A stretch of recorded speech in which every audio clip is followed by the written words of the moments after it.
Alright, this is part one, rod and reel selection. I'm Johnny Rod. This is ifishclub. You can find us on Facebook at ifishclub and or YouTube at ifishclub. And I want you to show up. I want you to ask questions. I want you to post up your own pictures on the ifishclub Facebook page. Show us what you got. I love to teach people how to fish. So that's the goal, is to get you from square one. What the heck is a fishing rod? How do I set it up? How do I cast? What kind of baits do I use?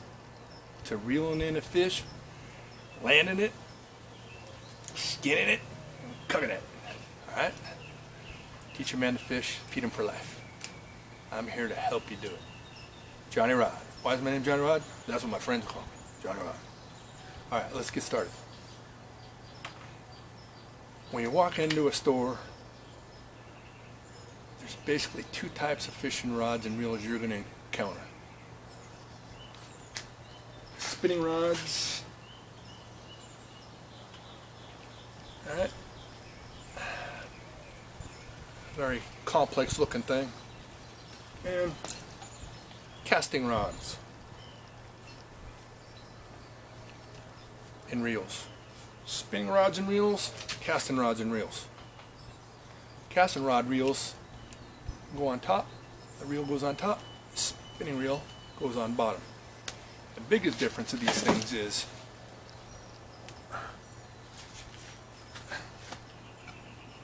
in addition to what I mentioned about reel on top, reel on bottom, is the guides. You can tell the guides on a casting rod, they're smaller and they're closer to the rod. These are the guides, and they stick real close to the rod.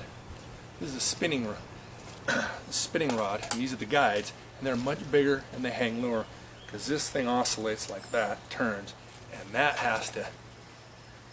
So this guide needs to be bigger, and so does the next one. All right, so they tend to be, no, they're not tend to, they are bigger. All right, these are bigger. So the whole deal here on ifishclub is I'm going to be pretty much talking about just freshwater. The reason being is a bass is a bass, a trout is a trout, crappie is a crappie, bluegill is a bluegill, catfish is a catfish. And there's probably freshwater nearby. You know, there's only, I don't know, 8 states with ocean. Oh, there's more, sorry. I've got the South. But all of us have freshwater near us. And it's just more standard stuff. Okay? So for my series, this ifishclub, it's just going to be freshwater. And you're just going to start, since you're a beginner, you're just learning, with a spinning rod and reel. We're not going to deal with the casting rods and reels because these things are a nightmare. Alright? The way you cast these things is you got to hit this button, cast out, and this thing spins. And you have to manage the spin of this thing. And if you do it wrong, you end up with this big old nastiness inside of your reel, and you're doing this all day trying to get this stuff out. You don't want to be doing this all day, alright? Trying to deal with the fishing line. Alright, so we're not starting with this. These are much more difficult. Now, when you go look at your rod, when you go into the store and you're looking at your spinning rods and reels, all the rods have writing on them. They have their labels, and they have this writing. This writing here will tell you how long it is, the model number, and the breaking strength of the line it's rated for. All fishing line has a breaking strength, and I'll show you in the next video what that means. A 6-pound line breaks at 6 pounds of pressure, 4 pounds at 4 pounds, 1 pound at 1 pound. 1 pound's real easy. 10 pounds a little tougher, 12 pounds tougher than that. They get bigger in size, fatter. So rods are rated for that breaking strength of line. You are going to want a 6 to 12 pound rated spinning rod. About 6 feet to 7 feet long, anywhere in there, 6, 6.5, 7. Okay? 6 to 12 pound line. That's what you're going to want. So that covers the size and kind of rod. One more thing about fishing rods that's really important is when you carry a fishing rod around, always keep your rod pointed up at an angle. Don't walk with your fishing rod at the ground. You always want to know where your rod tip's at because they're very fragile. These tips, they break real easily. All right, broken tips is super common. I've had this rod for 20 years. I've never broken the tip. I always pay attention to where I'm at. All right, they're super strong this way, you know, against the bend of the rod. That's some torque. All right, and I'm grabbing the tip. That's strong, but that's how they're designed. They're not designed to be jammed into something and put this thing in a very precarious bend up here. A sharp bend here, you'll snap this thing like butter. All right, so always pay attention to where your rod tip is when you're walking around with it, or wherever it is. When you put it in a car, make sure you put it in the car, you know, pay attention. Very important. When you're fighting a fish, it's also important. You want to use that bend in the rod, that parabolic bend in the rod when you're fighting your fish. You don't want to be up here, back here. That's not how you fight a fish. You want to fight a fish right in here with a hard bend in your rod. And when you land your fish, you want to land them like that too. You always just keep your rod right in here, all right, right in this area. When you land your fish, don't ever reel him up to the top of your, reel him all the way in so he hits your rod tip, and then bring him in like that and put your rod up, because that fish will pull straight down in your rod and he will snap your rod tip. Okay? So always in here. Don't pull them all the way up. Alright? So that covers rods. 6, 6.5, 7 feet, 6 to 12 pound test, spinning rod, big guides on the bottom. Alright? Careful how you handle it. Always know where your rod tip's at. Now spinning reels. Come in all shapes and sizes. As you can see, these all come in shapes and sizes too. Speaking of rod ratings, this is a tuna rod. This is rated 60 to 120 pound breaking strength line. This is a beast of a fishing rod.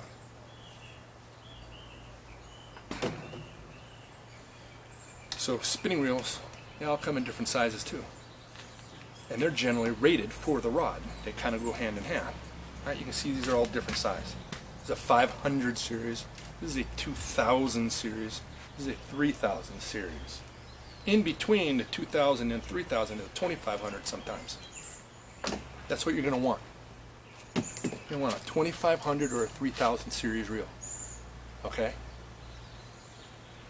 Remember that. So 3000 series reel, 2500 right in there. They're a little bigger. Put a little more line on them. More line comes in when you reel, so you put more pressure on the fish. That's very important. I'll show you that later.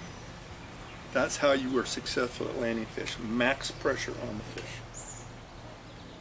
You know, when you're out fishing, I told you this before in the first series, the whole purpose of putting all this stuff together, the right line, the right hooks, the right lures, the right bait, is to get bit. Alright? We're trying to get bit. You'll know when you get bit. Alright? If you're not getting bit, you're fishing with the wrong stuff in the wrong area where the fish just aren't biting. Sometimes the fish don't bite. The water temp drops real fast, puts fish in shock. They don't need to move as much, and you're not going to, you may as well just stay home, okay? So if it's 80 degrees, I think it's 85 degrees here right now. If it went to 50, the fishing would just go. They like stability. All right, back to the reel. 4 features on a spinning reel. You saw me pulling this earlier, right? I'm pulling this off. Well, let me start with the bail. This is the bail. All right? This is the thing that allows you to cast. Right? This is how you cast a spinning reel. You want this bail on top here. All right? Grab the line with this thing. This part that's rotating around, you want it right on top. If it's down here, you might not even be able to grab it with your finger. Alright? So always just try to remember to have it there. When you cast, you grab it with your finger, and when the momentum's going forward, you let go. Alright? Let go. Alright, you saw that come off there. Now you can flip this bails over manually. Alright, you can do this manually. Or, when it's open, you can just turn your handle, and it'll close it for you. And then you just reel it in. That's what the bail does. It reels it in. Alright, that's the bail. Now you saw me do this earlier. This is, I'm just taking line off against what's called the drag. The drag is this button up here, this dial. Now there's sometimes dials in the back on some of these. That's your drag. What the drag's there for is to allow you to fight a fish that might be a little bit bigger than what your lines are rated for. So let's say you hook a 6 pound, you're fishing with 6 pound line, and you hook a 10 pound bass or a 20 pound catfish. Those are big species, and they're going to fight a lot harder than a smaller fish. So what will happen is, as you're fighting him, he'll make a run. He'll turn his head and he'll take off. Well, if this drag is tightened down too far, what will happen is this will have no give, very little give. He'll take off and it'll go, he'll snap your line. Bummer. It'll ruin your day. So if you have your drag set properly, what'll happen, you'll be fighting him. He'll be coming in because you're turning, you have your drag set properly. Yeah. I have a cat right here playing with the worm. Maybe I'll come over and see him. If you have your drag set properly, he will take line when he takes off, but when you're fighting him coming in, and he's coming in, this won't be turning. Your drag is too loose if you're fighting a fish.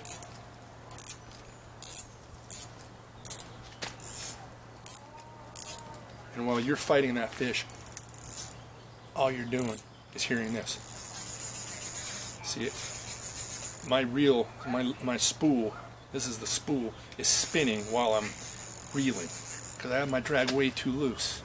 And here's a real bad problem of doing that, is this is what happens to your line. Ooh, that didn't happen. It'll get twisted, alright? Because you started reeling against your drag. Right? It'll twist your line, and then that loop will end up in your rod, in your reel, and you'll be managing that. Now, if you end up with a loop in your spool one day, just pull your spool off like this. All right, your loop will come out eventually. All right, if there's a loop in there, I could probably show you that.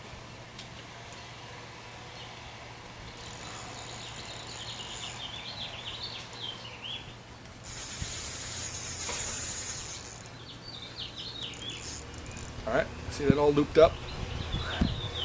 And now, you might even just not notice that thing, and you just reeled that loop into your line, into your spool. You see it in there? That'll affect your casting every time. So if you do that by chance, and you know you did that, just pull it out this way. Alright? There, it just came out. That's how you take a loop out of your reel. Don't take your loop out this way, because it'll all come out in a big old clump, and then you'll have a nasty mess. And the next, I think it's the third series, I'll show you how to splice your line together, but that's how you avoid it, alright? Just pull it out that way. Alright. So, we covered bail. Oh, did we cover the bail? No, we didn't. Yeah, we did. So we covered bail, covered drag. Next thing about these things, the handle. Handles on these spinning reels, they come off. Alright? So if you're more comfortable fishing these things on the right side, this one. If you're more comfortable, so this one on the left on the bottom, if you're more comfortable with it, on the right side, these will come off, and you can change sides with your handle. Alright?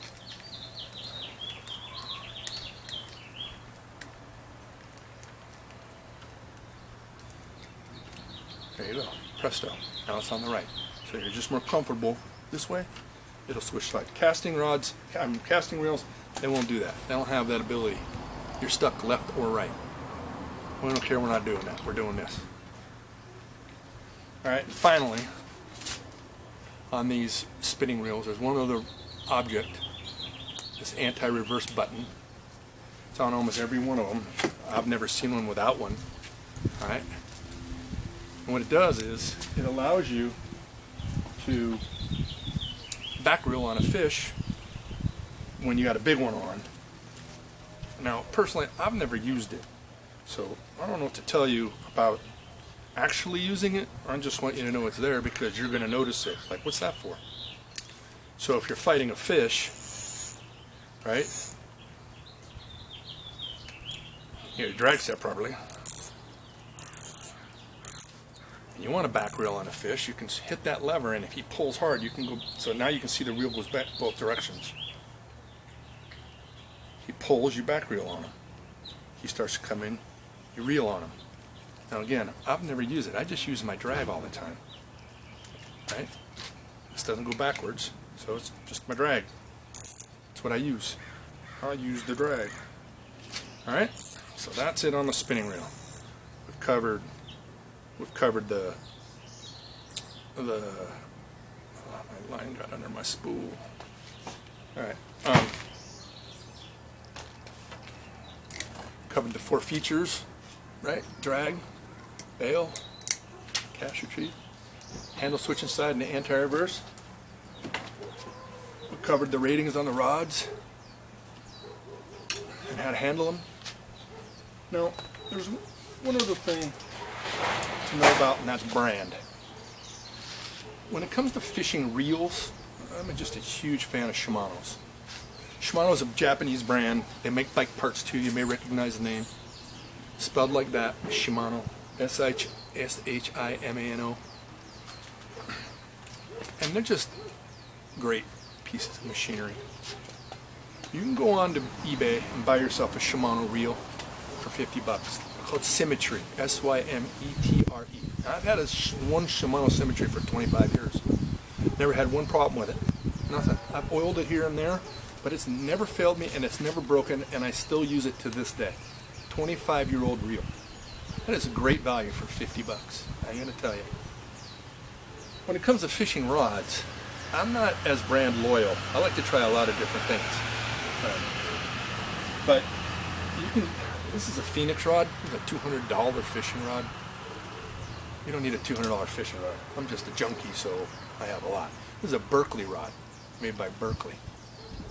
This rod might have cost 50 bucks. It's a graphite rod. You want a graphite rod, okay? Don't get a fiberglass rod. You'll know it's fiberglass, graphite, because they're stiffer and they're lighter and they're way sensitive, more sensitive. So we're trying to get bit. It's easier to feel bites with a graphite rod. So, you know, you can go onto eBay, buy yourself a used Symmetry reel. I just checked, they're like 50 bucks.